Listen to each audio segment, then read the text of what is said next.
What motivated you into wanting to make videos in the first place? I do really like helping people.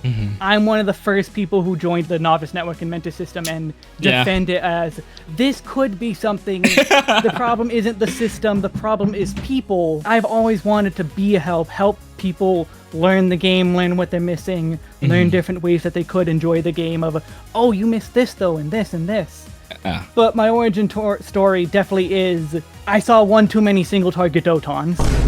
It hurts when, like, I genuinely want to help you, but you won't listen to me, and even telling me, no, I'm wrong, but I have the math. We have done the math. Many people have done the math. If I could just show you the math, you would believe me. Yeah. It's like, but if I make a video of it, maybe then they'll believe me.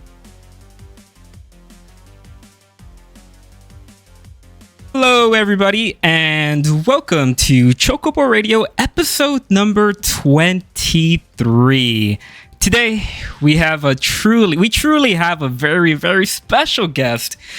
If you have ever looked up a video on how to play a class in Final Fantasy XIV, you've probably watched one of his videos. Mr. WeskAlber, tell the people who you are. Already fluffing me up quite a bit there, aren't you? Hello, I'm WeskAlber. My main focus is on making beginner-based guides for Final Fantasy XIV, just because the specifics of what I wanted to see in guides were not really represented, so I'm like, yeah, hey, who better than some random nobody? Right, so I do want to say thank you for coming on the show. I've been watching your videos pretty much since I started playing this game, and I'm just curious, do you hear that a lot? Do you see a lot of comments that say that? I've gotten a number of them, yeah. You're far from the only one. It's always kind of surprising. We're like, oh, I've never played this game. I can even get some people like, I've never played this game before, but you make me want to try it. Like, oh, okay. Yeah. So at least I'm doing something right. Right. Well, your videos are the best, and I gotta say, I did a lot of research before this podcast, and one of the things that I did notice is that, especially on Reddit, you are always considered one of the best job guide makers in the community from what I've seen, just by reading comments and just by looking at YouTube comments. Everyone seems to enjoy your videos, so you are truly doing the community a great favor. I mean, that gives a good boost to the ego, yeah. So I think where I want to start is just by going through the news. Now, it's been a pretty... there hasn't really been a lot going on in the Final Fantasy XIV news, but if you haven't yet, Final Fantasy XIV got nominated for Best Ongoing Game and Best Community Support for the Game Awards in 2023. So if you haven't yet, go and vote, because we need to win those awards, because we've won those awards the last 2 years, so we may as well just keep it going. So, Mr. WeskAlber, I do want to...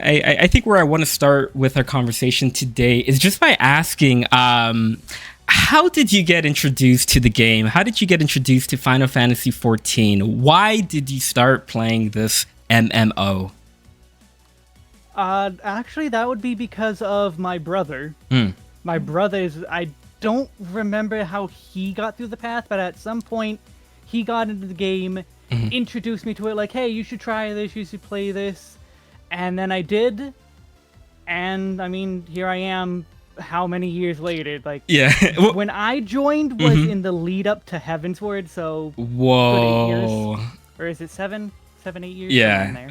Okay, you are the perfect person to talk about this, because we're going to be talking about a lot today, and I know the discourse over Endwalker has been something that has been sort of boiling over the past couple months, but you know, we'll get there, but I kind of just want to start with where your journey began and how your journey has led up to where we are today. So I think really my first question is just by asking, what did you think of A Realm Reborn when you first played through it? Because I know a lot of people have opinions on A Realm Reborn, and I'm curious as to how you felt about it. So while it's very different to modern day A Realm Reborn, what with toolkits being vastly different, there being how many different quality of life additions that we've gotten over all the years. Right. But it was enough that I joined on Conjurer, got to level 20, which was the free trial level cap back in the day. You could not go above level 20. Wow. And then instantly bought the game. So even by level 20, A Realm Reborn had gotten me. Mm-hmm. But even then, going through all the content, all the patches, I'm not looking to rush ahead to Heaven's Word. Like, even before my opinions on Heaven's Word not meeting what most people would think, I enjoy myself in A Realm Reborn, and I partly attribute that to not having this, oh my god, everything after A Realm Reborn is so much better, everything after. But also just, I enjoyed the time, I was enjoying the storytelling. There's a lot of storytelling bits that people will say, oh, you could just cut these quests out from the story and be completely fine. But no, there's some huge implications there, that stuff that they introduce in A Realm Reborn explicitly that come back in Shadowbringers. So it's like, I was able to see that even back then. Yeah. Unfortunately, some of the stuff did get dropped, but even so, I enjoyed my time with A Realm Reborn. I don't have that skip ahead or get tough through it, get through it, and then you'll get better stuff after. Yeah. So, Yoshi P has talked a lot about how we are still getting about 10 more years of content, and I'm curious as to where you fall on this whole debate of whether or not we should at some point have some sort of, I guess I wouldn't call it a skip, but would you want new players to always have to go through ARR, through Endwalker, the Heidelin Zodiac arc? Should they always have to play that? Or should at some point the devs implement some sort of shortcut at either 8.0, 9.0? Where do you fall on this discussion? I've personally flip-flopped on that idea over the years as things got longer. Like, oh yeah, no, you can't skip ahead because you're going to miss so much story context. But now that we're out of that arc, now that it's going to be completely new stories, the most you're really going to miss is the personalities of each of the characters. Who is Estinian? Why is he here? Who is Graha? Why is he such a big deal? But when it comes to creating an independent story, I feel like the game has continually shown off each individual character's personality over and over enough to say new players skipping ahead to, say, Dawntrail immediately would still get what makes Y'shtola without needing those 10 years of content right as a backlog to get through to, okay, that's why she's like who she is. Where Dawntrail itself will be, okay, that's Y'shtola, she's like this, I like her, or don't like her, whichever way you may think. Yeah, and that's a pretty interesting point that you make, and one of the things that I keep hearing about or reading comments about is this idea of the Scions and Dawntrail. And do you want the Scions to play a big part in Dawntrail? Do you want them to sort of just take a back seat and let new characters flourish? How do you see this this conversation? Again, it's a bit of back and forth in my mind, just because they have said that they are going to play a pretty big part in the story with everyone taking different sides, which, depending on how they handle it, that is a kind of a thing that I do want to see of, oh, we are actually going to be against Estinian, Y'shtola, Thancred, all of them in some way. And that's going to be able to, again, depending on how they handle it, flesh out a new dynamic between everyone. Yeah. So it's like, as long as they're willing to do different dynamics and all that, I would gladly see the Scions keep coming back and back for this reason or that reason, as long as they keep it interesting and not just, yeah, they're here, they're helping out. Give us more bite to why they're here. Yeah, and so, but before post Endwalker launched, we got all of these questions about this new adventure, the newfound adventure, and I felt like a lot of people at the time were wanting something different, wanting something new, wanting to sort of have the Scions kind of just like put off to the side. And I'm just curious, as from what you've played through and seen in post Endwalker, did it meet your expectations? Did you have those expectations going into it? How did you see this whole conversation? I tried to keep my expectations low going into this just because from all the stuff they did in Shadowbringers and through the Endwalker story, they had reached a peak that is far beyond anything. It was going to plateau. Right. And this was going to explicitly be, we have to calm it down. We can't have these intergalactic stakes at all times. There's no more, the ceiling has been reached and we can't break through that. We're a little beyond it even. So it's like, I didn't have immense expectations of the patch quest. So I think that, yes, they did make it. They did meet my expectations, but I can understand why people aren't so keen on it, just because the word I see a lot is that it was a filler arc, which I think doesn't give it enough credit. Yeah. Because the Warriors of Darkness is a filler arc. Technically, Nidhogg was a filler arc. We could have skipped past him. Yep.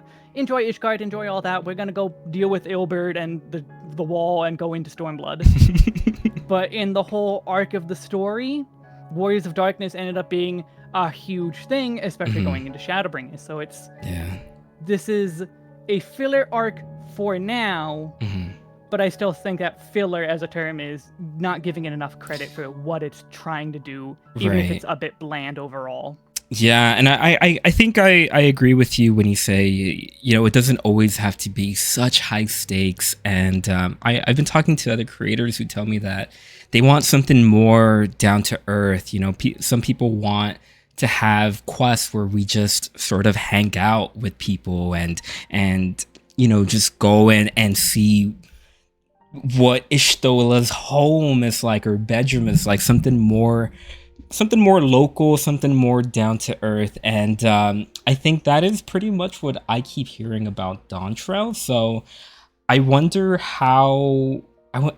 if people are actually gonna like Dawntrail. I have high hopes, but I don't know. It's strange. It's a weird feeling because I've actually never been a part of this discussion where we are leading up to a new expansion, because I started off right before Endwalker came out, right where there was like this whole WoW exodus.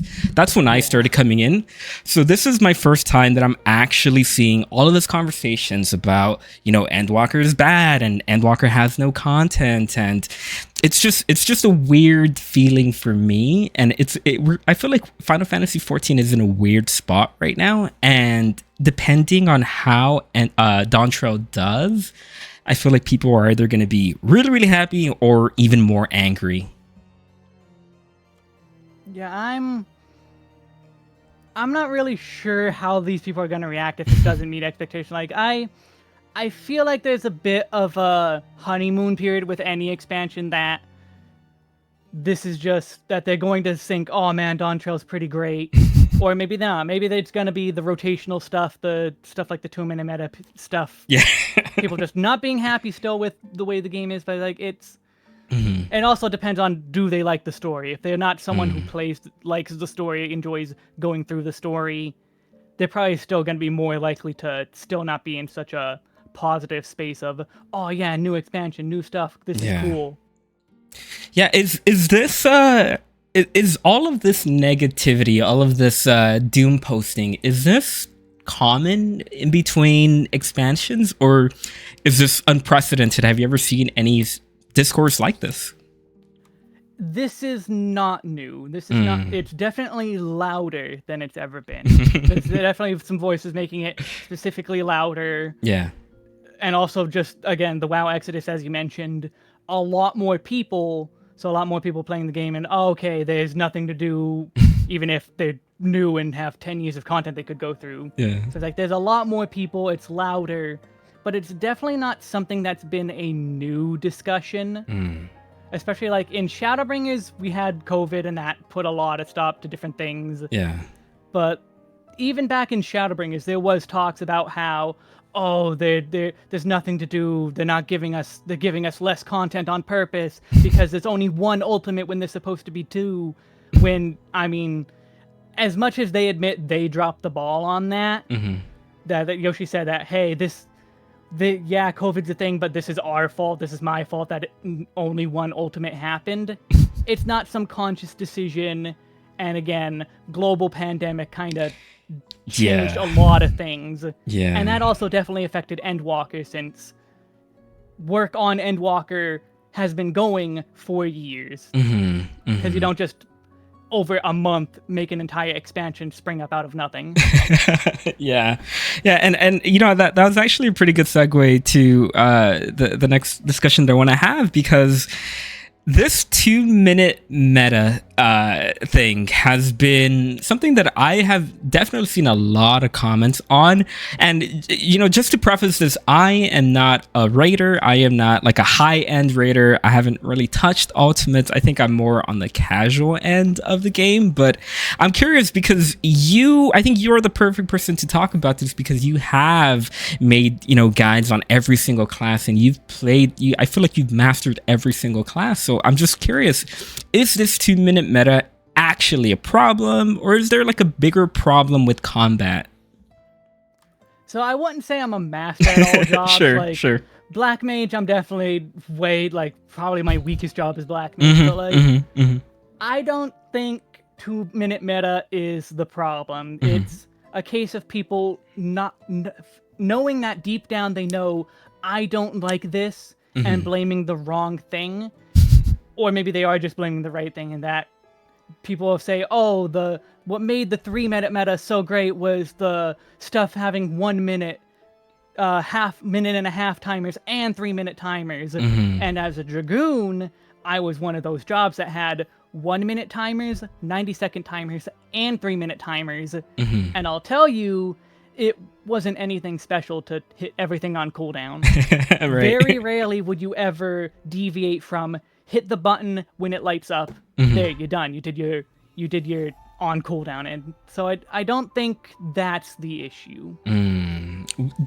So if you were, say, a dev in the game and you were able to either overhaul the entire combat system, is there something that you would like to implement? Anything that you would like to add? Because, like, for example, for myself, I've talked to a lot of people about this, and a lot of people tell me, this isn't, something that could probably even happen in an MMO or in an MMO like this. But I've always enjoyed games where you can dodge. I love games where you can parry. I love, defensive aspects of a combat mode. And for me, what I've always felt about Final Fantasy XIV, and this might just be an MMO issue, because for me, the one thing that I guess I've always complained a little bit about is the fact that if you are a DPS, the boss is basically just looking at the tank. They're just, really doing at the tank. And for the most part, they're just ignoring everybody else. Sure, you have AoEs and other mechanics going on that give DPS things to do. But for the most part, the boss is just looking at the tank, and the DPS are just, whacking the boss right at the back. So I think for me, as someone who doesn't really play that many MMOs, because this is my first MMO, I feel like that has always been something that I was like a little bit iffy on. But I'm curious, as for you, someone who has been, playing this game since Heavensward, what do you actually think about the combat in this game? Specifically answering to your thing, I think that's an issue specifically with the Trinity system. When working within that Trinity system that's been how old at this point, there is only so much you can break it up without doing something like Guild Wars that touts itself of, hey, we're breaking the Trinity system and such. So there is a limit to that. So I don't, as you said, other people have said, it's not really something that's going to happen in 14 specifically, unfortunately. As for what I would change, I honestly can't really think of anything, just because it would be on the more minutia level of how this job plays, what what each individual thing, how specific game mechanics might be slightly uplifted. Nothing hugely groundbreaking, anything. Right. Yeah, and I think that's the that's it. It's tough. It's a tough system, and I feel like without them overhauling the entire thing, they can only do so much, and they can only chip at certain aspects of the game. And I feel like that's basically what they're doing. They're just slowly trying to change things here. Definitely. Yeah. So. But I think that's what gives me the most hope is the fact that this is an MMO and the game is changing, and they can always add or remove things that the community doesn't like. So, we just have to wait for the next expansion and see how that goes. And make sure your feedback is heard of. Put together feedback, put it on the forums, and make sure you're not being super angry about it. Calm feedback, and then you might see the devs do some of that stuff you want to see. Yeah. Are you nervous? Because I know that Dragoon is getting some sort of a rework at some point. Are you nervous about that? 7.0.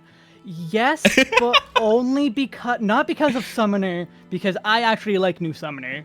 All I ever heard from Summoners was how, it's so clunky, I don't like this job, it's my main, and I do enjoy it, but also I hate this job. So it's like, yeah.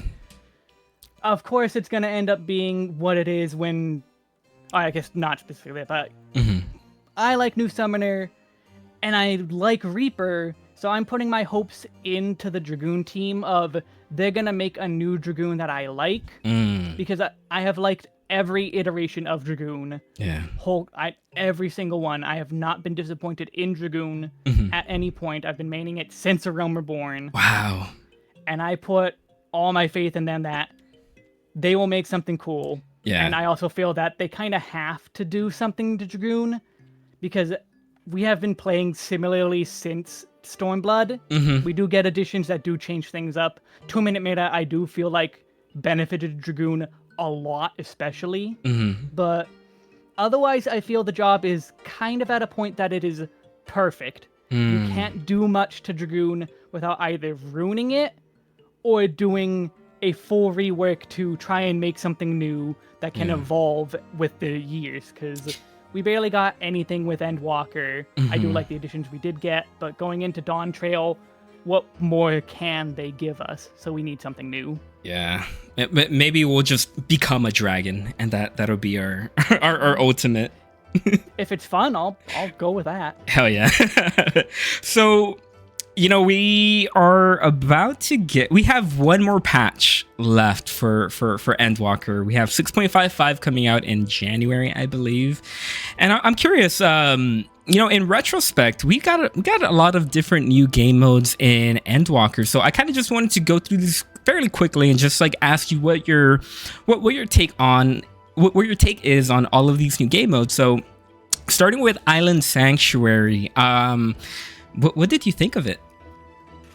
I did enjoy it, but it definitely didn't go with the expectations I did have. I had all these, I was joking a lot that, I'm gonna be the #1 cabbage seller in all of Island Sanctuary. And I was only half joking for that, of if there's some kind of leaderboard or whatever, I'm gonna control the cabbage market specifically. And that was my goal going in. But then it's much more chill, much more independent kind of thing. Yeah. So I was like, I do enjoy it, but I can't say I didn't give myself too high of expectations and got something completely different that's what this is. Yeah, I think they made two mistakes that I think would have improved the game mode a little bit more. I think the fact that they focused too heavily on the idea of it being a solo game mode, I think that sort of held it down, because there were a couple of friends that also enjoyed Island Sanctuary, but when you go and visit their islands, that's literally all that you do. You just go and you just could walk around. There really isn't anything else that you can do other than walk around. And until they added decorations, there wasn't even anything different to look at. Yes. You had the landmarks, but that you had very few landmarks to choose from. Yeah, so I think maybe if they could have implemented some sort of, I don't know, even just like gathering together would have been nice, but I don't know. So I think that, agreed. Yeah, that was my one gripe with it, and I guess my other gripe would be there wasn't really anything gamey about the game mode. You know, it's really just point and click. You just, you know, you point and click on gathering your crops. You point and click on trying to capture like an animal. I kind of wish they made it so there was just some more action to it, something more that you can actually do. Maybe just make like a little mini game where you have to time your clicks so in order for you to actually capture an animal, something that's just a little bit less brain dead, I guess I can say. They did try to keep it very much relaxed, and I think they went a little too low with that, with their goals. And like sometimes you need that kind of, as it was the goal to be relaxing. Yeah. But in the process of being relaxing, there also wasn't much to really interest you unless you're like a RuneScape player, and then that's your normal day-to-day. Yeah, I don't know. Hopefully, I mean, I'm still holding out on some sort of instance housing, because like I haven't gotten a house at all on my server, but I think that probably would have made it a little bit more interesting to have some sort of, I don't know, like a cabin that you can customize and just make it into like a house. I don't know, something like that would have been cool. Yeah, apparently that was one of the most common things. Even someone in chat was like, oh, I thought it was going to be instanced housing. And that was one of the most common things that I saw. Oh, I thought this was instanced housing. Yeah. So much so that the devs even said, we didn't mean to give you that implication, to the point that the fact you can decorate your island was something they like went to jump on, like, oh, we're sorry we gave you those implications. Here's decorating as like an apology of something you can do. Yeah, but I don't know. Yoshi P in the keynote at for Dawntrail, they did mention that they're gonna have a new game mode that is similar to Island Sanctuary. So we'll see what this is like. I remember reading comments of people saying that they might make this new section somehow into something similar like Eureka and Bosja, where it would just like all be put together. I don't really know how I feel about that. I don't think they're gonna do that, but you know, only time will tell. Yeah, there's a lot of. They were going to show it off this last FanFest, and I wish they did. But I understand of like, hey, we're really not ready to show this. Please don't show it. I can understand that. It's got to be tough to make all this stuff. Yeah. But hopefully we'll see something we like, be able to enjoy it, have faith, and give criticisms when you don't like it. Yeah. So moving on, we also got variant dungeons and criterion dungeons. So I really enjoyed the variant dungeons. I thought they were like a breath of fresh air. I thought it was interesting how you had different paths and you know, different rewards for getting every single path. What was your take on the variant dungeons? And I think they're a really cool addition. I really like it. It's much more interesting than just the same dungeon run over and over again. Yeah. And I've seen a lot recently that people think there should be some kind of roulette for variants, and I'm kind of agreeing, just because we have 3 of them now. That's potentially 36 different pathways, technically, even if a lot of them are very, very similar. But 36 different endings to go for. A roulette would already be pretty decently filled. Hell, I mean, our expert is only every like 2 dungeons now. Yeah. So 3 variants, that's already quite a lot to give people a reason to not just do it solo over and over. Yeah. Get a group, do it together and all that. And because there's no role requirements, you can just go in with whatever. Yeah. You can have 4 DPS. And I think for me, the thing that I really enjoyed was the variant actions. I know we got a little bit of that in Bosja, but I really hope that they can start implementing that into other game modes. Like I think Deep Dungeon would be perfect for some sort of system like that, where you have like a skill that you go in with any single class that you want. I thought that was really interesting. That could be a good way of making another deep dungeon. Yeah, be able to find in silver chests instead of just these like summons or whatever. Find different usable actions that can do all different kinds of things. Yeah, and I think for me, deep dungeon is I think it's potentially one of my favorite game modes. I think it's almost there. They have something really, really interesting with deep dungeon. And I know Yoshi P did talk about how they want to, they're making like big changes to Deep Dungeon, and I'm just curious. One, do you enjoy Deep Dungeon? Is that something you like doing? And two, oh, sorry, go ahead. And two, like how would you improve on it? What would you change? So I have actually soloed both Heaven on High and Orthos. Nice. And I think my best on Palace of the Dead was 131, but this was back in the old days before soloing was actually even possible. Oh, right. So it's been a long time since I've actually gone that. But yeah, I do enjoy the deep dungeons.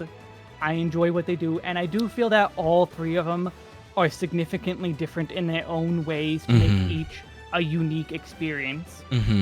So I would like to see them continue on with the series as long as they're able to continue to make them each feel different from each other in some way or form. Yeah, I think for me, my take on Deep Dungeon is that they may as well just go and make it into like a roguelite, like a dungeon crawler. Have you ever played a game called Hades or The Binding of Isaac? Yes, and yes, but also I didn't really like Isaac, so that one didn't really get much time out of me. Right, but like the general idea is having this loop, like a gameplay loop where you start going through floors, you get a little bit more powerful, you fight a boss, you get more powerful, and then if you die, you start all over, but you gain a little bit of this power to take on for the next run. And I feel like if they were to implement a system like that, it would be amazing. Like, imagine, for example, at the end of a 10th floor, after beating a boss, for example, they drop 2 items, like 2 relics, for example, where one will give you like a certain improvement to your, like for example, imagine if you're playing as a caster, right?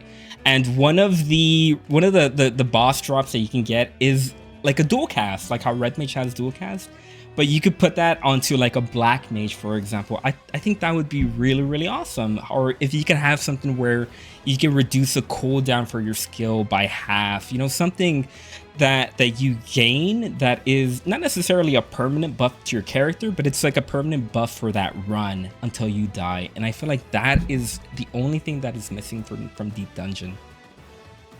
That would be an interesting concept to go on for like at least like a one-off. Just again, like I said, I want them to make each one individual, that they're all following the same pattern, but try and do something different with each one. And that could be a way to do something different for whatever they do next with Deep Dungeon. Yeah. Make it lean more on the roguelike elements and see how that works out in kind of a Final Fantasy XIV environment. Yeah.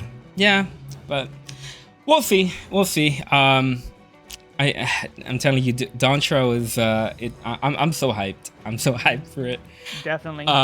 So let's talk a little bit about the Relic grind. So I did watch your video, and I think I pretty much agree with pretty much everything that you said. But I think for me, what I wanted to ask you is, because as you mentioned in your video, you pretty much have every single relic in the game.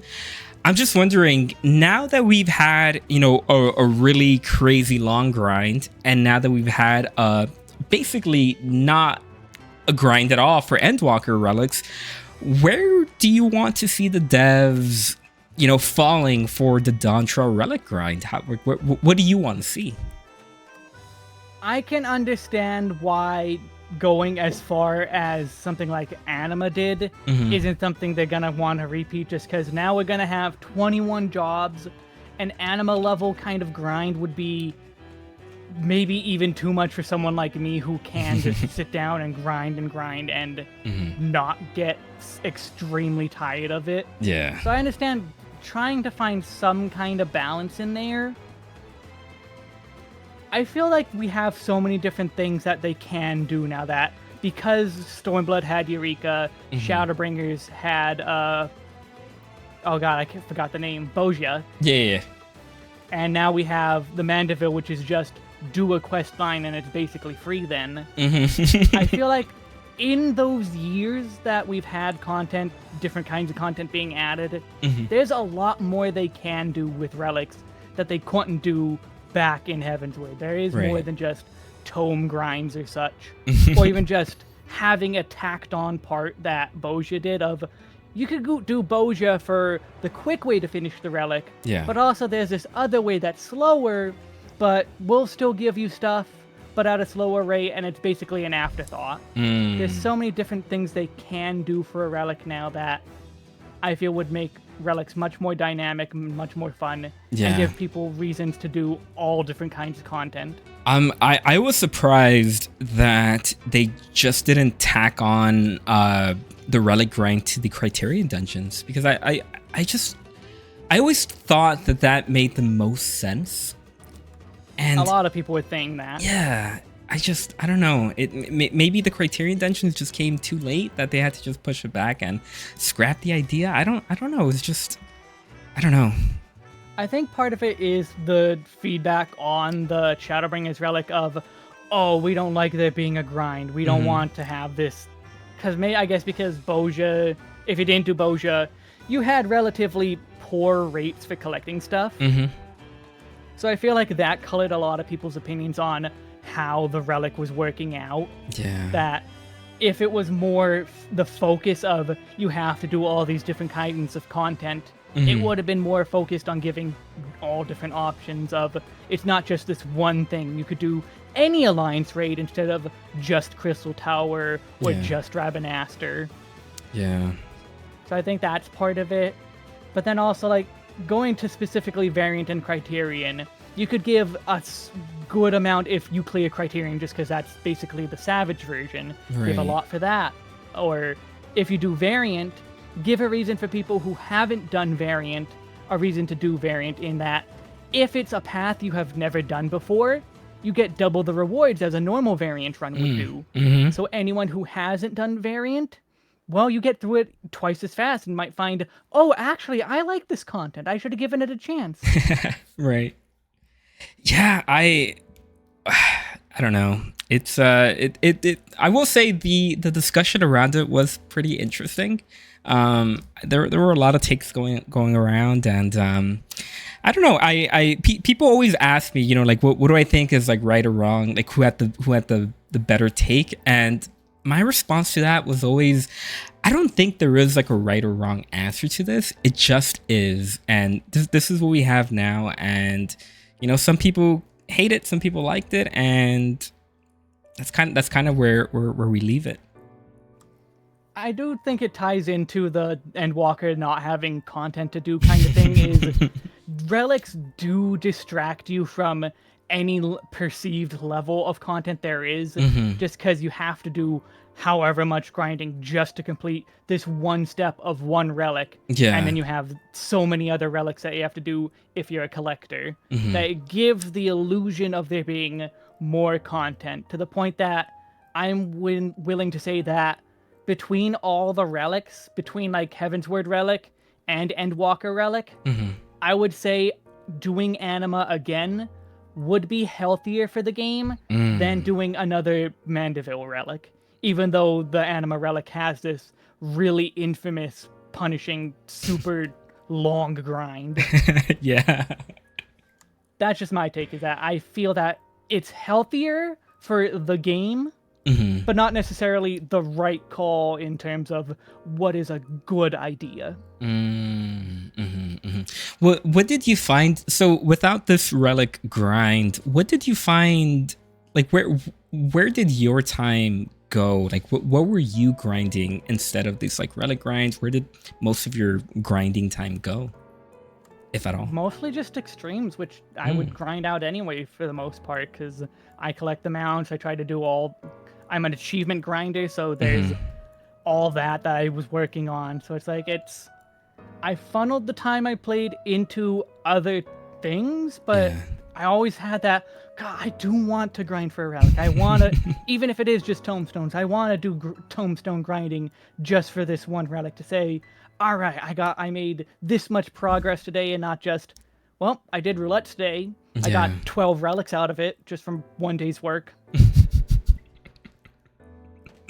Right. I do like there being some kind of a bite to a task, that it's a slow burn. I know I'm not like the only one, but I also know that's not the most common thing to just enjoy this slow kind of burn. Yeah. I will say that a lot of my time, whenever I do hop on to this game, I found that a lot of the only time that I actually really play this game is when I'm looking for footage for like my videos, and I feel like that's one of the things that's the only reason that I was getting onto this game for like the last couple months. And I think there is a discussion here, and I think you pretty much hit it like on the nail of the head when you said it was that there is things to do, but how did you say that? You said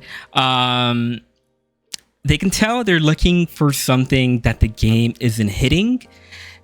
There's nothing to do becomes the mantra. And the things that you should be saying is there's nothing that you want to do. And I think when I heard that, I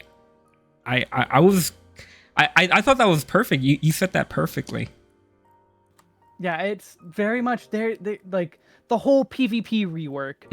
It's very common for people to not like PvP. Like I understand if you don't like PvP, you might not like the competition. You might be more focused on single player. You might be more casual, and in that PvP is too fast for you, or whatever reasons you have. Yeah. But that's this huge new, like, PvP's so different to what it was before Endwalker. It's every job having these brand new toolkits specific to PvP, all the new balancing, the crystalline conflict mode that I think people generally agree is better than any of the other PvP modes we had. It was fun, yeah. So it's like they have improved PvP by leaps and bounds that a lot of people just aren't going to touch because they don't like PvP. But it's like that's where their work went. They put a lot of work into it, and I would say it is genuinely fun. But if you don't like that, that doesn't do anything for you. But that doesn't mean that content doesn't exist. Or it's bad. So it's like it's this catch-22 of your complaint is valid because the other stuff you've already done or might not be interested in, and a lot of time and effort and all that they could have put into everywhere else went into the PvP rework. But if you don't like the PvP rework, that you're just stuck. Yeah. I want to move over to your YouTube channel. So, you have over 60,000 subs on YouTube, and I'm just wondering, like, what does that feel like? Do you like is your subscriber count, is that important to you? Do you? It's scary. Yeah. Okay. Tell me about that. It's important in that I feel like it adds a layer of legitimacy on internet platforms, just because people do look at that number. Even if I personally didn't care how many subscribers I have, it's important because of that reason of so many people. Oh, this person only has 1,000 subscribers. They're not going to have any good quality content, even though that's just not how it works. Right. I've found many different people that, oh my god, this video is great. How many subscribers do they have? 500. This video has 1 million views. Okay, I guess people don't want to stick around for what else this person has to say, even though it's a good video. People like the video. It's rated highly before they got rid of dislikes.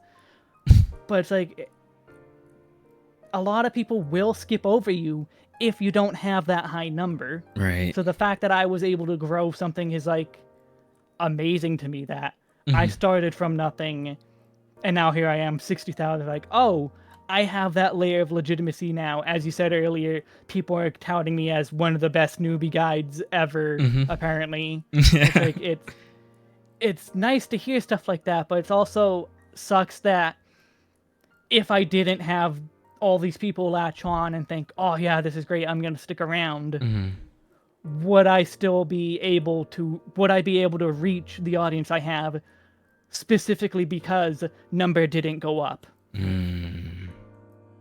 Yeah. What was your, like, the people around you, your friends, your family, what has been their general reaction to your YouTube success, I guess? I kind of keep it quiet.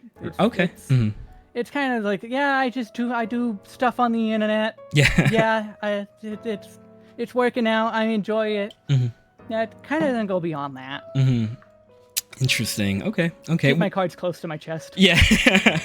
No, I mean, I completely understand, but I think for me, because I guess I would do the same thing. Like, I haven't really told a lot of people around me, except for like my closest friends. But for the most part, I think for me, it's just this idea of,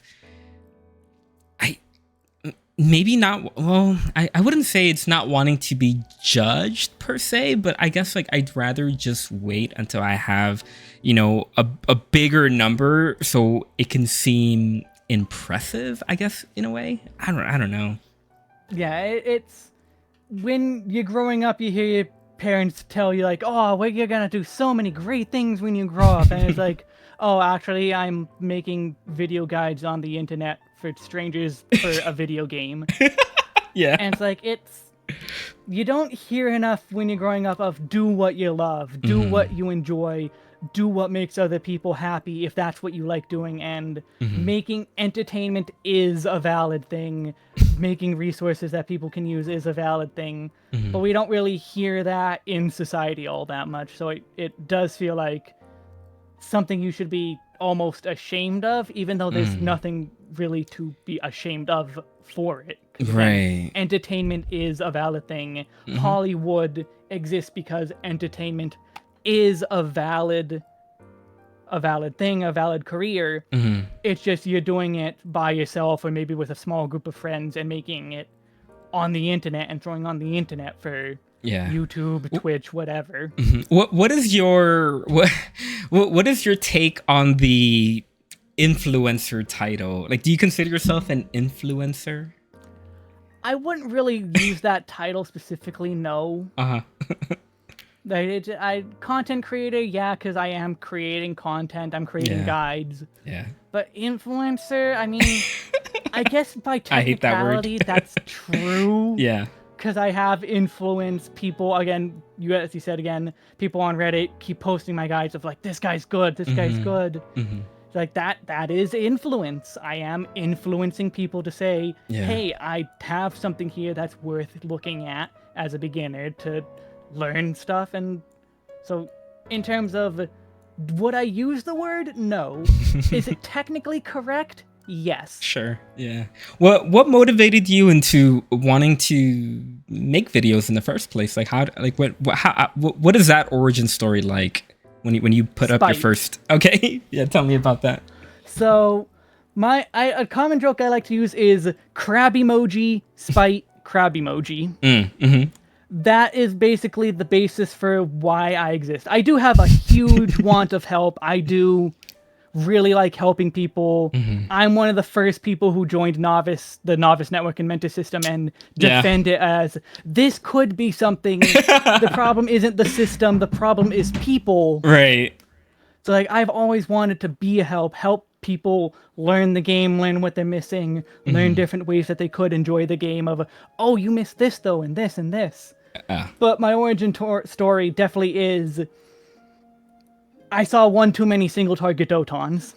And it hurts when like I genuinely want to help you, but you won't listen to me and even telling me, no, I'm wrong, but I have the math. We have done the math. Many people have done the math. If I could just show you the math, you would believe me. Yeah. It's like, but if I make a video of it, maybe then they'll believe me.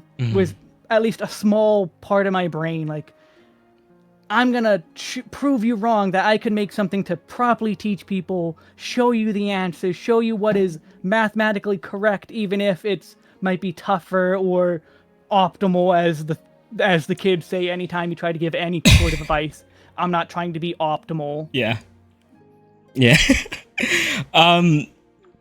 So, like I mentioned, you basically are, and even if you don't, agree with it or care for it, I do consider you the go-to guy. Like anytime anybody ever asks me, for like a job guide, I always send like towards your channel.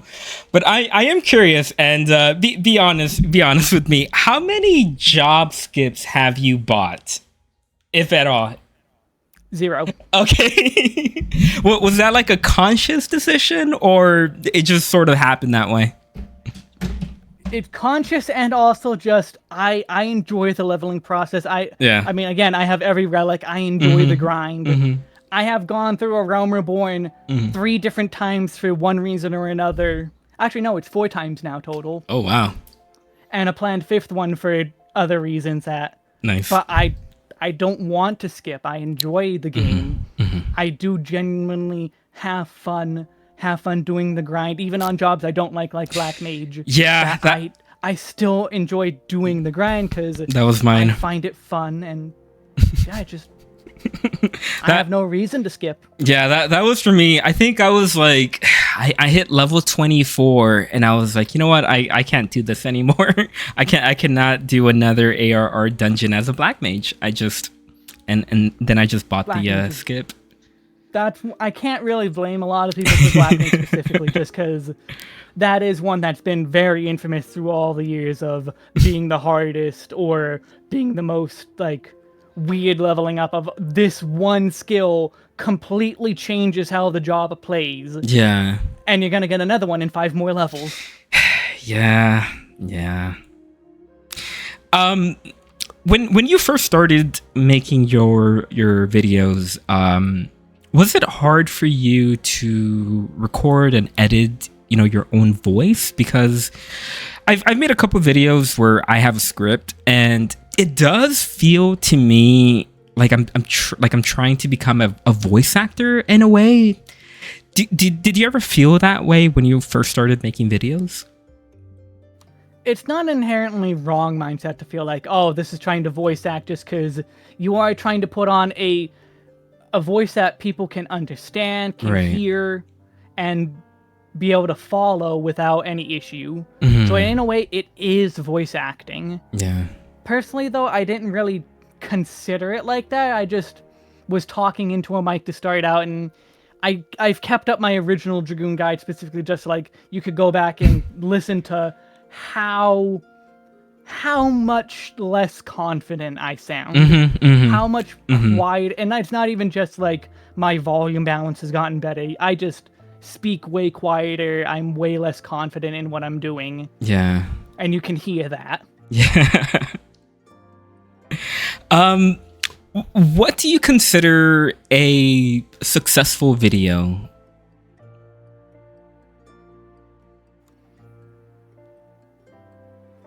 That's hard to quantify.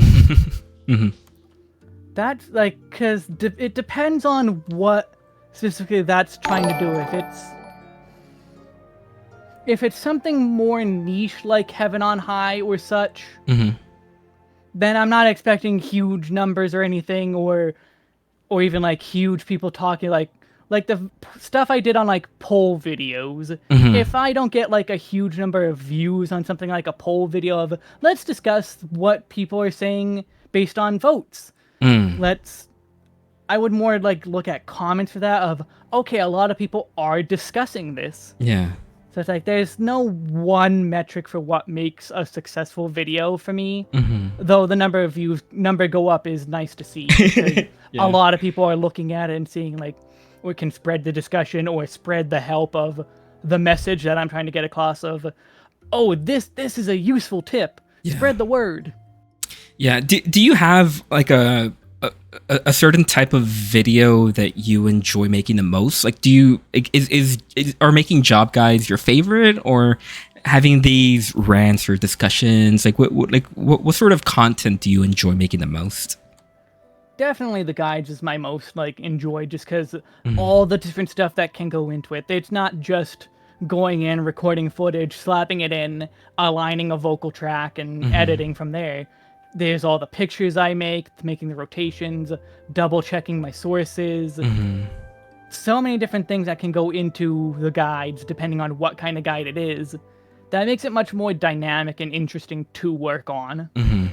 Yeah, and can you tell me, like, what is the process of making like a suggested rotation for a new class? Because we have Viper coming up in Dawntrail on another caster job, but how do you go about, like, do you create a rotation yourself? Do you go on like the balance Discord and look at what other people are doing? Like how do you make those videos for a brand new class?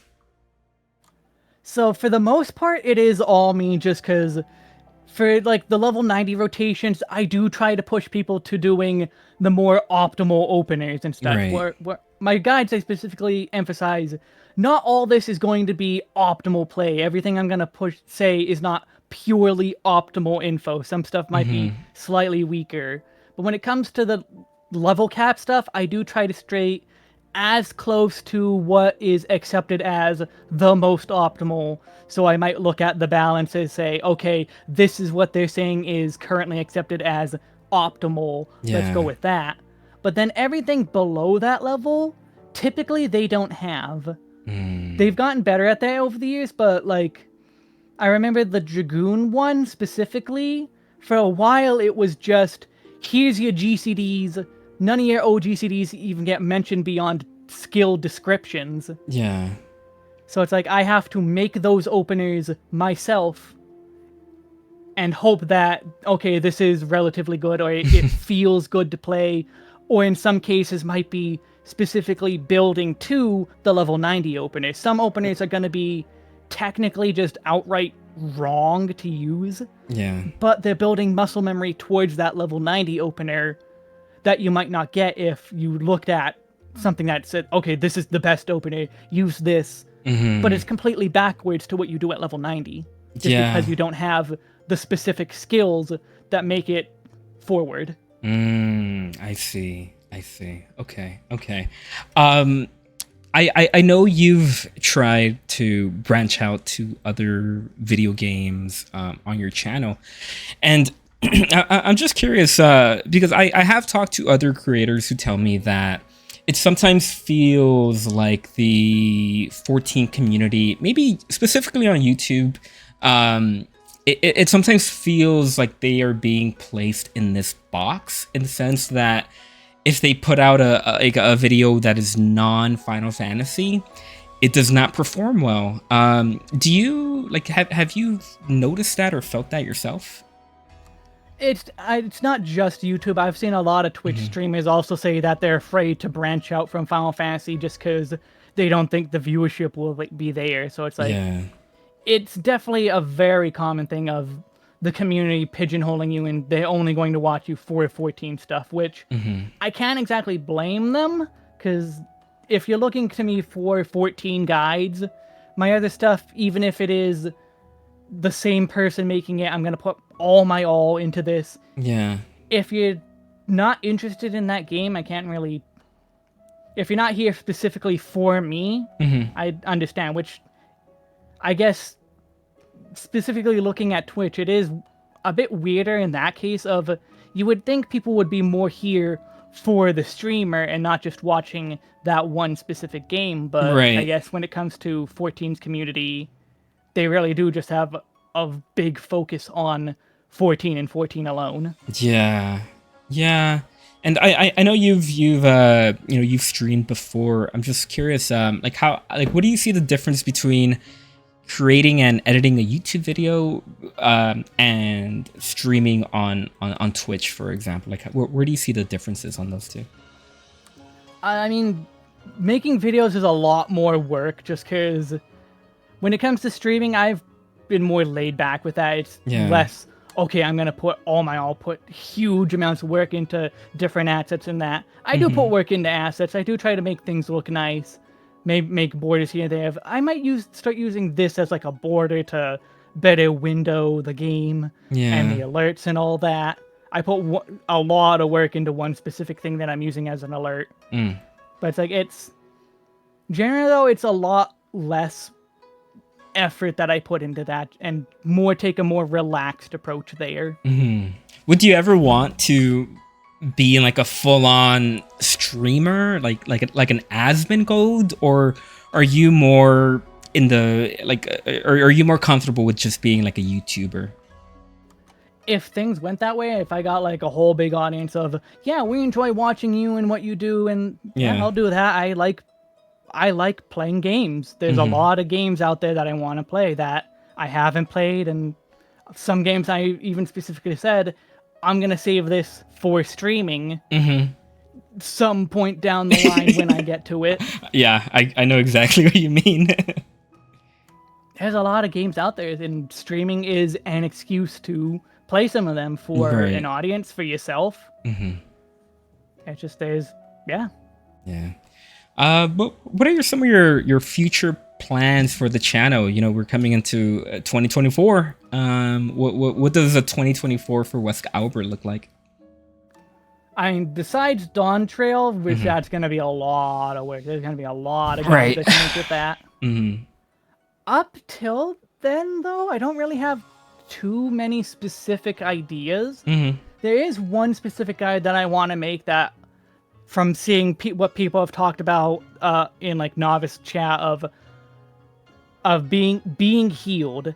How do you react to being healed? We talk a lot about doing the healing, but how should someone react as being healed? Okay. This is a two-pronged thing there was the one like semi-viral tweet of someone saying, hey, you know, if you get raised, you have 5 seconds of invulnerability, and that got huge numbers. And specifically in the Novice Network example, the person was saying, I'm the tank, and the healer keeps letting me drop low. I don't like this. And it's like, that's probably the healer actually knowing what they're doing, knowing that what they can handle, knowing how low they can put you. And in some cases, like White Mage and Benediction, they want you to get that low before they pop Benediction to get as much out of it as you can. So yeah, while it might feel awful, it's something that you might have to get used to. Of people are going to let you drop low because they know their own balancing act and how to make the most of their toolkit while you make the most of yours. So like, there's a lot more I can get into with that kind of topic, but that's one video I want to get into. That's gonna be fun. Yeah, and on the streaming end, there is actually one project that I want to start streaming, and that is, I want to learn controller for the game. I do not know how to play controller for the game. Like, I know that buttons here, there. Yeah. But I've been playing mouse and keyboard the entire time. I've shown in my videos how I play the game. It's very unconventional. But I want to learn that, and I'll do it through streaming. So that's as a... Oh, go ahead. No, I was just gonna say I know a couple of people on my FC who are pretty big on ultimate rating, and a lot of them do play on a controller, and that to me has always been so crazy because I've tried controller here and there. I have a Steam Deck, and you know, like I've played this game on my Steam Deck before, and you know, you're basically forced to use a controller, of course, because it's a controller. So I've played around with it. It's pretty interesting. I think for me, the thing that I always had trouble with is being a healer, because you know, as on keyboard, you just push like F1, F2 to like cycle through all of the people, but can't really do that on a controller fairly easily. That and looking at your debuffs, because you have to cycle through pretty much all of the UI elements before you can actually hit it. So that's going to be an interesting one. I'd love to see a video on that. Yeah, it definitely takes a specific skill set to learn on the controller, but it's definitely doable. Some of the best players I have known have all used controller. Yeah. My healer in my last static for before she basically quit the game was she played Astrologian on controller. Wow. So and ultimate rating. We cleared 3 of the ultimates together, I think it was. I can't remember, but yeah. ultimate rater, top of the top, like you said, and playing Astrologian of all the jobs that the cards Impressive. you have to select people, your heals you have to select people, you have Earthly Star to place, and just so much goes into Astrologian specifically, but it's doable at the top level on controller, so it's definitely just another learned skill set. Yeah. Okay, and then last but not least, I have the most important question of the day, and I want you to think really, really hard about this, okay? What is your take on pineapple on pizza? I don't like pineapple, so definitely no. Thank you. I don't even like pineapple by itself. Thank you. You are now my favorite YouTuber of all time. Oh, thank you. All because of my opinions on pineapple. Exactly. Yeah. So I do want to thank you again, Wes, for coming on the show. This was really, really fun. This was really informative for everybody in chat. Where can people find you? And tell the people what you got going on. YouTube.com/@WeskAlber, I think is how the titles are now. But yeah, WeskAlber on YouTube, WeskAlber on Twitch. I have a Discord, I have Twitter, I have Blue Sky. Yeah, you can find me basically in all the places. Awesome. And I am your host, AlpacaLips. You can find me on TikTok and YouTube. It's pretty much where I spend most of my time. And I don't really care for Twitter, but I've been on there because, you know, there's a community there and you kind of have to. But yeah, so thank you, everybody. Thank you for Twitch chat for being here. Thank you for TikTok chat for being here. And I will see you all on the next stream. Goodbye, everybody.